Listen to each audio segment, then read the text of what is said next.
안녕하십니까. 이미 보험부자 채널의 박수정입니다. 오늘은 수술비 특약의 기준에 대해서 말씀드리고 싶습니다. 왜 그런 생각을 했냐면 우리가 수술비 플랜이라 해서 많이 판매도 했고 많이 가입도 해주셨어요. 그런데 보험금 청구가 일어나다 보면 요즘 약간 고객분들도 당황하시고 저희도 당황하는 경우가 있습니다. 해당되는 수술이 이 보험금이 지급이 될 줄 알았는데 안 되는 경우가 있더라는 것입니다.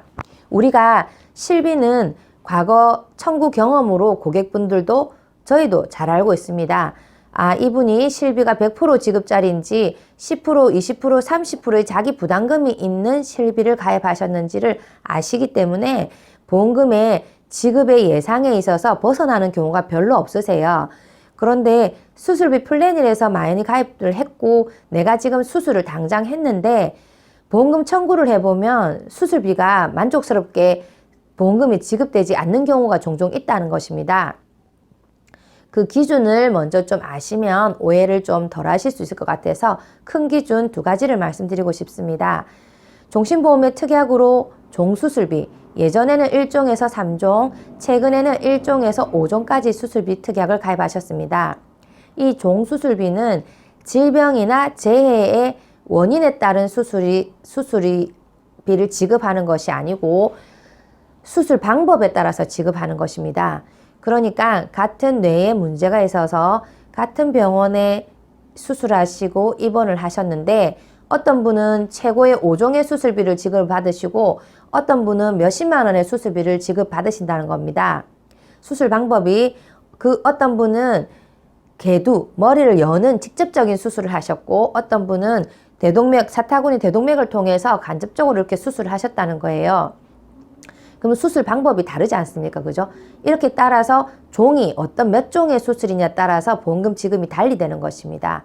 그런데 많이 판매된 손해보험사의 수술비 플랜들은 많게는 72대, 64대, 34대, 18대, 7대, 5대, 2대 기간 수술비까지 이렇게 분류가 쫙 되는 경우가 있습니다. 이 몇 대 수술비는 눈치채셨겠지만 질병에 해당되는 것에 대한 수술비입니다. 그러니까 방법은 상관없이 한 병실의 환자가 같은 질병으로 수술을 하셨다.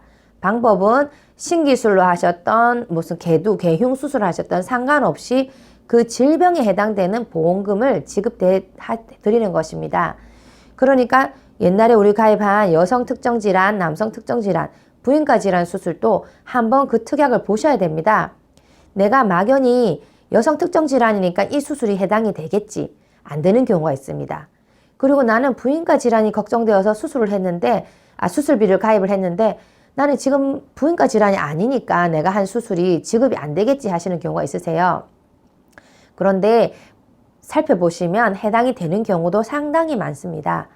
그리고 눈치채셨겠지만 종수술비에는 질병과 상해를 같이 포함합니다. 그래서 상해일 때도 몇 종에 해당되는 수술이냐에 따라서 1종부터 5종까지 지급이 됩니다. 그런데 몇 대 질환 수술비에는 질환이지 않습니까? 그래서 그 질환이 재해면은 보험금 지급을 못 받으세요.